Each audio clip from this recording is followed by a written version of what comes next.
আল্লাহ তাআলা মসজিদের দরজার সামনে ফেরেশতা পাঠিয়ে দেয়, আর পাঠিয়ে দিয়ে বলে, হে ফেরেশতারা, আমার যেই বান্দা মসজিদে প্রবেশ করবে এই বান্দার নাম লিপিবদ্ধ করো, খাতায় লিখে দাও।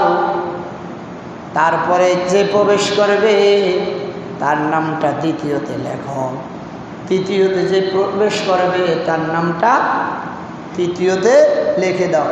এইভাবে তালিকা করতে থাকো, যে সবার আগে আসে তার নামটা কোথায় থাকবে? সবার। আর যে সবার যারে আসবে তার নামটা সবার পিছে। ঠিক আল্লাহ তাআলা এই মসজিদে বুঝিয়ে দিয়েছেন যে মসজিদে যে আয়েশা সর্বপ্রথম যেখানে স্থান নিতে পারে সে ঠিক ওই স্থানে বসবে, তাকে উঠে দিয়ে নেতায় বসবে এই সুযোগ মসজিদে নাই। ঠিক না? একজন গরিব লোক যে জীবনে 100 টাকা দান করার সুযোগ নাই, 20 টাকা দেওয়ার মতো সমর্থ নাই, এই মানুষটা যদি সর্বপ্রথম জুমার দিনে মসজিদে প্রবেশ করে, আল্লাহর নবী বলে যেই ব্যক্তি চাই সে ধনী হোক, 1 টাকা দেওয়ার মতো তার সমর্থ নাই, অথবা ধনী মানুষ লক্ষ কোটি টাকা দেওয়ার সমর্থ আছে, এই দুইজন মানুষের মধ্যে যেই লোকের হয়তো ধনী হোক অথবা গরিব হোক, যে সবার আগে সর্বপ্রথম মসজিদে প্রবেশ করবে, ও ফেরেশতা তার আমল নামায় একটা উট কুরবানি করার সওয়াব লিখে দাও। সুবহানাল্লাহ। চাই সে গরিব হোক অথবা কি হোক, ধনী হোক। গরিব ব্যক্তি যদিও দান সদকা করতে পারে না, সমর্থ নাই, কিন্তু জুমার দিন যদি সবার আগে মসজিদে প্রবেশ করে, তার আমল নামায় একটা উট কুরবানি করলে যে সওয়াব, ওই পরিমাণ সওয়াব তার আমল নামায় লেখা হয়। সুবহানাল্লাহ। এবার দ্বিতীয়তে যেই ব্যক্তি আসবে, ফেরেশতারা দ্বিতীয় নম্বরে তার নাম লিপিবদ্ধ করে নিবে। আর আল্লাহর নবী বললেন, ও ফেরেশতারা রে, যেই ব্যক্তি দ্বিতীয় নম্বরে আসলো তার আমল নামা একটা গরু কুরবানি করার সওয়াব লিখে দাও। সুবহানাল্লাহ। তৃতীয় নম্বরে যে মসজিদে প্রবেশ করলো তার আমল নামায় একটা বকরি কুরবানি করার সওয়াব তার আমল নামায় লিখে দাও।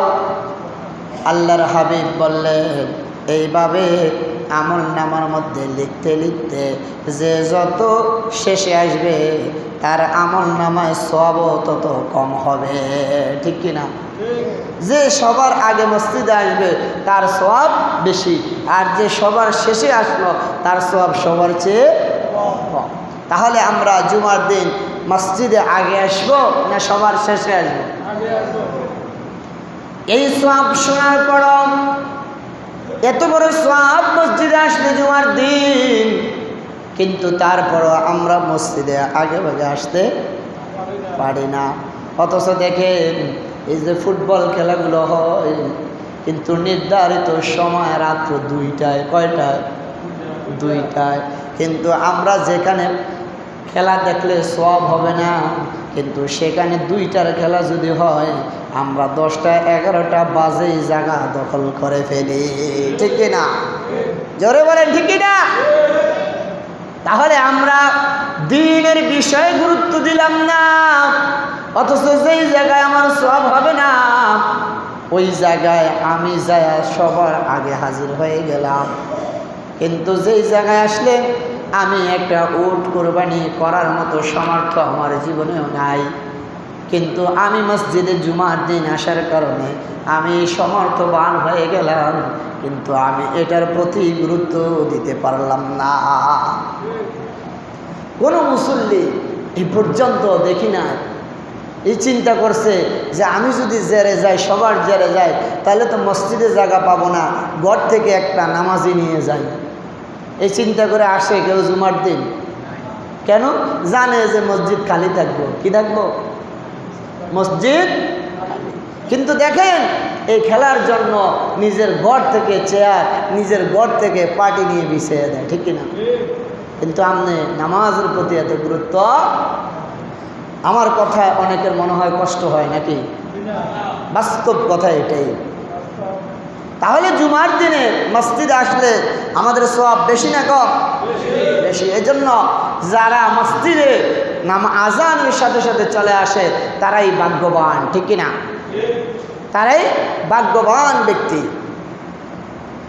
আল্লাহর হাবিব মুহাম্মদুর রাসূলুল্লাহ সাল্লাল্লাহু আলাইহি ওয়াসাল্লামের হাদিস, عن عبد الله بن عمر رضي الله تعالى عنه قال قال رسول الله صلى الله عليه وسلم ما من مسلم يموت يوم الجمعة أو ليلة الجمعة إلا وفى الله فتنة القبر। আল্লাহর নবীর একটি হাদিস বর্ণনা করেছে হযরতে আব্দুল্লাহ ইবনে ওমরের থেকে। তিনি বলেন, আমাদের সমাজে আছে কয় জুমার দিন যদি কেউ মৃত্যুবরণ করে সে জান্নাতি, কয় কিনা? ঘুমায়েন না, এরকম একটা প্রবাদ আছে না নাই? এটাই আল্লাহর নবীর হাদিস। আব্দুল্লাহ ইবনে ওমর রাদিয়াল্লাহু তাআলা আনহু বলেন, বিশ্ব নবী মুহাম্মদুর রাসূলুল্লাহ সাল্লাল্লাহু আলাইহি ওয়াসাল্লাম বলেছেন, কোন মুসলমান জুমার দিনে বা জুমার রাতে মারা গেলে আল্লাহ তাকে কবরের ফিতনা থেকে হেফাজত করবে। সুবহানাল্লাহ। আল্লাহ তাআলা কবরের ফিতনা থেকে তাকে কি করবেন? রক্ষা করবেন। অর্থাৎ কবরে যে ফেরেশতারা তিনটা প্রশ্ন করবে, মার রব্বুকা, ওমান দীনুকা, ওমান নবিয়ুকা, এই তিনটা প্রশ্নের উত্তর সে অটোমেটিক দিতে পারবে। সুবহানাল্লাহ। কোন দিন মারা গেলে? জুমার রাত। আমি আগামী জুমায় ইনশাআল্লাহ জিজ্ঞেস করব, খেয়াল করবেন। আমি আপনাদেরকে বলবো আর আপনারা চুপ করে ঘুম যাবেন, শুনবেন, এটার নাম আলোচনা নয়। এটা মনে করতে হবে ক্লাস। আমি বলবো আগামী জুমায় আমাকে আবার উপস্থাপন করতে হবে যে কি নিয়ে আলোচনা করেছি। এই জুমায় আমরা বলছি, একজনও আমরা বলতে পারি না। আগামী জুমায় চিন্তা করবেন যে কোন বিষয়গুলো আলোচনা করে, মূল মূল পয়েন্টগুলো আমরা দেখে নিব। তাহলে আমরা আলোচনা দ্বিতীয়তে গেলাম, জুমার দিন মৃত্যুবরণ করলে কী লাভ, জুমার রাত্রে মৃত্যুবরণ করলে কী লাভ। রাসূল করিম সাল্লাল্লাহু আলাইহি ওয়াসাল্লাম বললেন, কোন মুসলমান জুমার দিনে বা জুমার রাতে মারা গেলে আল্লাহ পাক তাকে কবরের ফিতনা অর্থাৎ সওয়াল জবাব এবং আযাব থেকে রক্ষা করবেন। সুবহানাল্লাহ। এই হাদিসের ব্যাখ্যা এসেছে জুমার দিনের মৃত্যুর ফজিলত। আরেক বর্ণনা এসেছে যে হুজুর সাল্লাল্লাহু আলাইহি ওয়াসাল্লাম বলেছেন, কেউ জুমার দিনে মৃত্যুবরণ করলে তাকে কবরের আযাব থেকে নিষ্কৃতি দেওয়া হবে। সুবহানাল্লাহ। এবং কিয়ামতের দিন সে এমন অবস্থা উদ্ভূত হবে যে তার উপর শহীদের মোহর থাকবে। সুবহানাল্লাহ। অর্থাৎ তার পিঠে, তার গায়ে শহীদদের মোহর মেরে দেওয়া হবে। সুবহানাল্লাহ। হুজুর সাল্লাল্লাহু আলাইহি ওয়াসাল্লাম আরো বলেন, যে ব্যক্তি জুমার দিনে মারা যায় তার জন্য শহীদের সওয়াব লেখা হয়। সুবহানাল্লাহ। অন্য বর্ণনা আছে কিয়ামতের দিন আল্লাহ তার কোনো হিসাব নেবেন না। সুবহানাল্লাহ। তাহলে জুমার দিন মারা গেলে এক হাদিসের মধ্যে এসেছে কবরে যে সওয়াল জবাব করবে এই সওয়াল জবাব থেকে সে পরিত্রাণ পাবে, রক্ষা পাবে। দ্বিতীয় নম্বর হাদিসে এসেছে জুমার দিনে মৃত্যুবরণ করলে কবরের আযাব থেকে মুক্তি পাবে এবং কিয়ামতের ময়দানে সে শহীদের মোহর নিয়ে জান্নাতের কিয়ামতের মাঠে উঠবে। সুবহানাল্লাহ। এবং অন্য বর্ণনা এসেছে জুমার দিনে যদি মৃত্যুবরণ করে আল্লাহ পাক তার আমল নামায় শহীদের সওয়াব লেখা হবে। সুবহানাল্লাহ। তাহলে জুমার দিন মৃত্যুবরণ করার অনেকগুলো ফজিলত বর্ণনা করছে কি করে না? কিন্তু রাসূল আরো বলেন, কিয়ামতের দিন আল্লাহ তাআলা তার হিসাব নেবেন না। তবে ভালো করে মনে রাখতে হবে যে শুধু মুসলমান হয়ে ঘটনাক্রমে জুমার দিন মৃত্যুবরণ করলে কেউ এই মর্যাদা পাবে না। শুধু আপনি মুসলমান হয়েছে আর জুমার দিন মারা গেলেন তাই বলেই কি মর্যাদা পেয়ে যাবেন? আমরা তো মনে করি সে নামাজ একত্র করে না, মসজিদের বারিন্দা দিয়েও আইয়ে না শুক্রবারে মারা গেছে তাই সে জান্নাতি, তাই সে শহীদি না। নবীজি বলতেছেন শুধু নামে মুসলমান হয়ে ঘটনাক্রমে সে জুমার দিন মৃত্যুবরণ করলেই কেউ এই মর্যাদা পাবে না। এই মর্যাদা সেই পাবে যে প্রকৃত মুসলমান হবে। সুবহানাল্লাহ। এই মর্যাদা হলো ওই ব্যক্তির জন্য যে প্রকৃত মুসলমান। আর প্রকৃত মুসলমানের নিদর্শন হলো নামাজি হওয়া। কি হওয়া? প্রকৃত মুসলমানের নিদর্শন হলো কি হওয়া? নামাজি হওয়া। একজন বেনামাজি, তাহলে এই ব্যাখ্যা দ্বারা আমরা বুঝলাম বেনামাজি যদি শুক্রবারে মারা যায় তার কবরের আযাব বন্ধ হবে না। বেনামাজি যদি শুক্রবারে মারা যায় তার কবরে যে ফেরেশতারা প্রশ্ন করবে এই প্রশ্ন থেকে রেহাই পাবে না। শর্ত হলো কি হতে হবে? নামাজি হতে হবে। কি হতে হবে? নামাজি হতে হবে। কেউ এই সওয়াব কখনোই পাবে না, বরং নামাজ ত্যাগ অন্য অন্য গুনাহের দরুন যে শাস্তি সে শাস্তির যোগ্যই হবে। আপনি নামাজ ছেড়ে দিয়েছেন, যে শাস্তি ওই শাস্তি অবশ্যই আপনি পাবেন।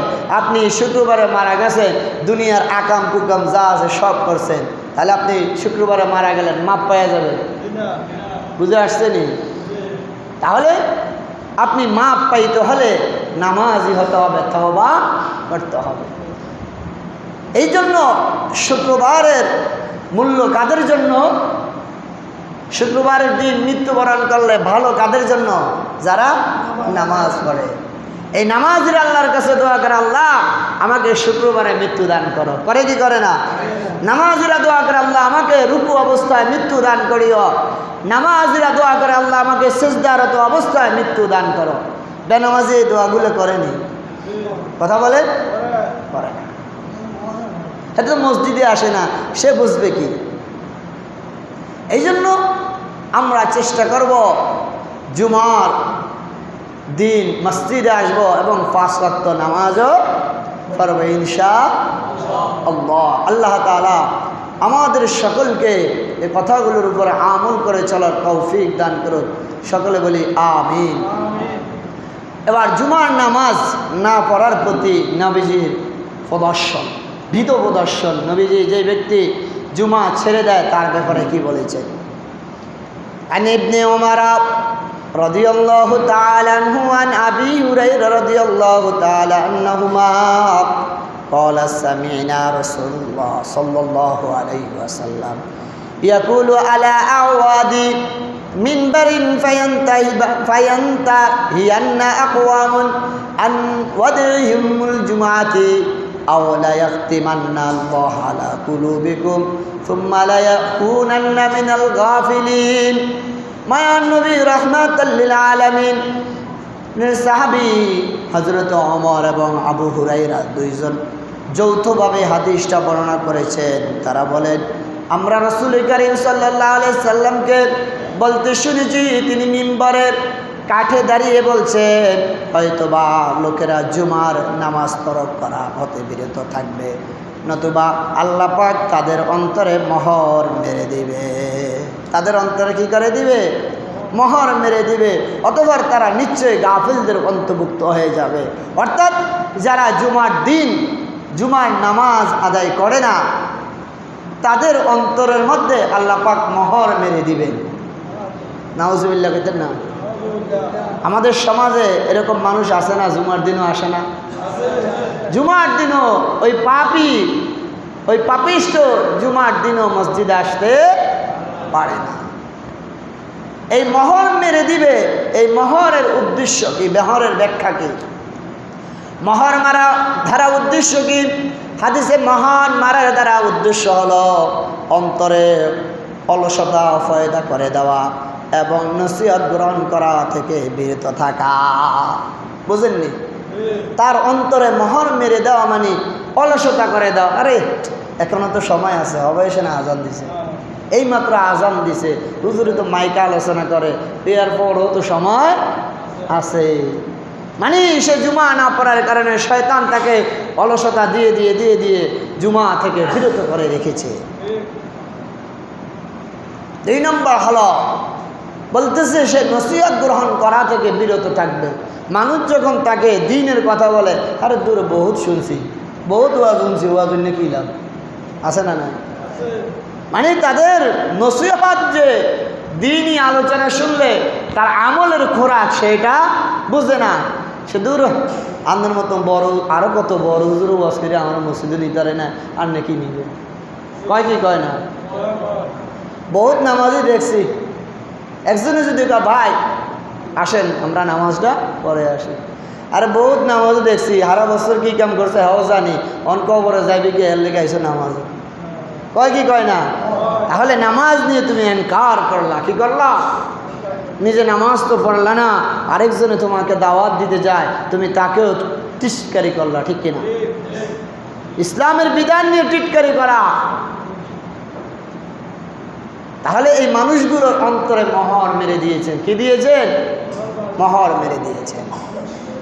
কেউ কেউ বলেন আল্লাহ তাদের থেকে খায়ের বরকত স্থগিত করে দেয়। দেখবেন যে নামাজি, তার নামাজ পড়ার কারণে আল্লাহ পাক তার রিজিকের মধ্যে বরকত দিয়ে দেয়। দেয় কি দেয় না? আপনি নামাজ পড়ে দেখেন, কিন্তু আপনার রিজিকের ব্যবস্থা কে করে দিবে? আল্লাহ। আপনি হাতরে ধান ফেলে আসছেন, ধান করছেন, আপনি নামাজ পড়েন, ফাঁকে ফাঁকে চাষি পরিচর্যা করেন, দেখবেন যে আপনার পাশে যে জমিগুলো আছে বেনামাজির দানের চেয়ে আপনারটা ভালো হবে। হবে কি হবে না? কে করে দিয়েছেন? আল্লাহ। আমার বিশ্বাস আছে, আত্মবিশ্বাস আছে যে আমি যদি আল্লাহর হুকুম পালন করি আল্লাহ আমারটা ভালো রাখবে। রাখবে কি রাখবে না? আমরা আরও অনেক জুমায় বিভিন্ন সময় বলছি যে এক রাখালের কথা। রাখাল আল্লাহর প্রতি এত গুরুত্ব দিয়েছেন, সে নিজের জমিতে পানি দেওয়া থেকেও দূরে সরে মসজিদে চলে আসলেন। নিজের গরু রাখাল বাড়িতে আনার পরও সে মসজিদে চলে আসলেন, আনে নাই, তার আটা মিশিং করে রেখে আসেও নামাজে চলে আসলেন, সবগুলো আনার ব্যবস্থা করে দিয়েছেন কে? আল্লাহ। কিন্তু আমরা সেই নামাজ পড়তে পারি না। কেন করবে? তাদের অন্তরের মধ্যে আল্লাহ পাক মোহর মেরে দিয়েছেন, তার কাছে নামাজ রোজা দ্বীনি কথা ভালো লাগে না। কেউ কেউ বলেন তাকে মুনাফিকদের দফতরে আল্লাহ পাক তার নাম লিখে দেওয়া হয়েছে। যে নামাজ পড়ে না, জুমা ছেড়ে দেয়, তার নামটা মুনাফিকদের নামের সাথে লিপিবদ্ধ করে লয়, বলি নাউজুবিল্লাহ। তাহলে আমি মুসলমান হয়ে আমার নামটা মুনাফিকের খাতার যাক, এটা আমি চাইনি, কেউ চাইনি আমরা। আল্লাহ বলেন ইন্নাল মুনাফিকিনা ফিদ দারকিল আসফালি মিনান নার, মুনাফিকের স্থান হলো জাহান্নামের একেবারে তলদেশে। নাউজুবিল্লাহ। তাহলে এজন্য আমরা জুমা কেউ ত্যাগ করব না। বাইহাকি শরীফের এক বর্ণনা আসছে, যেই ব্যক্তি বিনা উজরে পর 3 জুমার নামাজ পড়ল না, সে যেন প্রকান্তরে ইসলামের নিজের পশ্চাতে নিক্ষেপ করল। অর্থাৎ যেই ব্যক্তি 3 জুমা লাগাতারে আদায় করে না, সে ইসলাম থেকে, মুসলমান থেকে খারেজ হয়ে যায়। নাউজুবিল্লাহ। কয় জুমা? কিন্তু দেখেন আমাদের সমাজে 3 জুমা না, বছর বছর মসজিদও আসে না, আসে না? না। কিন্তু তাদের কি অবস্থা হবে, তারা কি হিসাব দিবে আল্লাহর কাছে, এই বিষয়টা তারা মনে হয় উপলব্ধি করে না। আন আবি জাদিল জামরি রাদিয়াল্লাহু তাআলা আনহু قال قال رسول الله صلى الله عليه وسلم من ترك ثلاث جمع নাহারুনা বিয়া তাবা আল্লাহু আলা কলবিহি। হযরত আবু জাদ জামিরি রাদিয়াল্লাহু তাআলা আনহু থেকে বর্ণিত, তিনি বলেন রাসূলুল্লাহ সাল্লাল্লাহু আলাইহি ওয়াসাল্লাম বলেছেন, যে ব্যক্তি অবহেলা করে 3 জুমার পর নামাজ পড়ে না, আল্লাহ তার অন্তরে মোহর মেরে দেয়। যেই ব্যক্তি 3 জুমা একাগারে ছেড়ে দেয়, তার অন্তরেও আল্লাহ কি করে দেন? মোহর মেরে দেয়। কিন্তু আজকে আমরা কোথায় আছি? অনেক মানুষ সমাজে জুমা আদায় করি না। দেখেন আমাদের এই সমাজে যেই পরিমাণ লোক আছে, জুমার দিন যদি সবাই আসে মসজিদে জাগাও হবে। তাহলে আমরা এই বিষয়ে আলোচনা করলাম যে জুমার দিনে জুমার নামাজ আদায় না করলে কি ক্ষতি, জুমার নামাজ আদায় না করলে ক্ষতি না লাভ? ক্ষতি হবে। আমরা এ পর্যায়ে আলোচনা করব জুমার খুতবা কি নিয়ে, খুতবার গুরুত্ব, জুমার দিনে খুতবার সময় কি করণীয়। রাসূলুল্লাহ সাল্লাল্লাহু আলাইহি ওয়াসাল্লাম বলেন, আন আবি হুরায়রা রাদিয়াল্লাহু তাআলা আনহু قال قال رسول الله صلى الله عليه وسلم إذا قلت لصاحبك يوم الجمعة أنصت والإمام يخطب فقد لغوت। হযরত আবু হুরায়রা রাদিয়াল্লাহু তাআলা আনহু থেকে বর্ণিত, তিনি বলেন নবী করিম সাল্লাল্লাহু আলাইহি ওয়াসাল্লাম বলেছেন, জুমার দিন ইমামের খুতবা দানকালে যখন তুমি তোমার সঙ্গীকে বলো চুপ করো, তখন তুমিও অনর্থক কথা বললা। তাহলে বোঝা গেল জুমার দিনে আপনি মসজিদে আসবেন, একেবারে চুপ করে বসে থাকবেন। কি করে? চুপ করে। আপনি সামনে জায়গা পাইছেন, যেই জায়গায় জায়গা পাইছেন ওই জায়গায় বসে যান। অনেক সময় দেখা যায় আমরা বসে আছি, ইমাম খুতবা দিতেছে, পাশে একজনে কথা বলে, তখন আমার করণীয় কি? আমার করণীয় হলো আমার মুখ বন্ধ থাকবে, হাতে ইশারা দিব চুপ করো, হাতে ইশারা দিব কি চুপ করো। কিন্তু আমি মুখে তাকে ধমক দিব না চুপ করো। তাহলে তাকে ধমক দেওয়া মানে আমার মুখ থেকে কথাটা বের হলে আমিও তার সাথে অংশগ্রহণ করলাম। কথা বুঝেননি? একজনের সে খুতবার গুরুত্ব বুঝে না, কথা বলতেছে, আমি তাকে খুতবার সময় বললাম চুপ করো, এই কথা বলা মানে আমিও খুতবার গুরুত্ব বুঝলাম না। এই খুতবার গুরুত্বের ব্যাপারে আল্লাহর নবী বলেন, ওয়াল্লাযী ইয়াতাকাল্লামু ইনদাল খুতবাতি ফাহুয়া কামাসালিল হিমার। মায়ার নবী রাহমাতাল লিল আলামিন বলেন, আমার উম্মতের মধ্যে যেই উম্মত খুতবার সময় কথা বলবে সে যেন একটা গাধার মতন। নাউজুবিল্লাহ। সে কার মতন? গাধার মতন। এটা আমার কথা না নবীজির কথা? নবীজির কথা। ফাহুয়া কামাসালিল হিমার, সে হলো গাধার মতো। এর ব্যাখ্যা এসেছে কেন নবীজি তাকে গাধার মতন বললেন। এর ব্যাখ্যা হলো আল্লাহর নবী এই জন্য তাকে গাধার মতো বলেছেন, গাধার সাথে তুলনা করেছে। আরবিতে বলে তাশবিহ, গাধার সাথে তাশবিহ দিয়েছে এই কারণে যে আপনি গাধার পিঠের উপরে যদি একটা স্বর্ণের বস্তা উঠিয়ে দেন সে এটার মূল্য বুঝবে? আর যদি আপনি গাধার পিঠে একটা তুলার বস্তা উঠিয়ে দেন সে তুলার মূল্য আর স্বর্ণের মূল্য ডিফারেন্স করতে পারবে? কেন পারবে না? তার ওই জ্ঞান নাই। কিন্তু আমি মুসলমান হয়ে খুতবার সময় কথা বললাম, খুতবার যে গুরুত্ব ওই গাধা যেরকম স্বর্ণ আর তুলার গুরুত্ব বুঝে নাই, যেই মুসলমান ইমাম খুতবা দেওয়ার সময় কথা বলবে সেও গাধার মতন খুতবার গুরুত্ব বুঝে না। ঠিক কিনা? এই জন্য খুতবার সময় কথা বলা যাবে না, কথা বলা যাবে না। নবীজি বললেন, আল্লাহর নবী এবার বলতে লাগলেন, তিরমিজি শরীফের বর্ণনা আছে রাসূলুল্লাহ সাল্লাল্লাহু আলাইহি ওয়াসাল্লাম বললেন যে জুমার দিনে খুতবা চলাকালীন কথা বলা যাবে না। হযরত আবু হুরায়রা রাদিয়াল্লাহু তাআলা আনহু থেকে বর্ণিত, তিনি বলেন নবী করিম সাল্লাল্লাহু আলাইহি সাল্লাম বলেছেন, জুমার দিন ইমামের খুতবা চলাকালে যখন তুমি তোমার সঙ্গীকে বলবে চুপ করো, তখন তুমিও অনর্থক কথা বলবে। তখন তুমিও কি করলা? অনর্থক কথা বললা। চুপ করা বলাটাও অনর্থক। কেন? কাউকে চুপ করা বলাকেও হাদিসে অনর্থক বলা হয়েছে, কারণ এতে তার চুপ করার আঘাত ঘটে এবং সেও কথা নিজেও বলে ফেলে। সে নিজেও কি করে? কথা বলে ফেলে। তাহলে বোঝা গেল আমরা কেউ যদি মসজিদে খুতবা চলাকালীন কথা বলে আমরা তাকে হাত দ্বারা অথবা ইশারায় চুপের জন্য বলবো, কিন্তু সরাসরি বলবো না যে চুপ করো।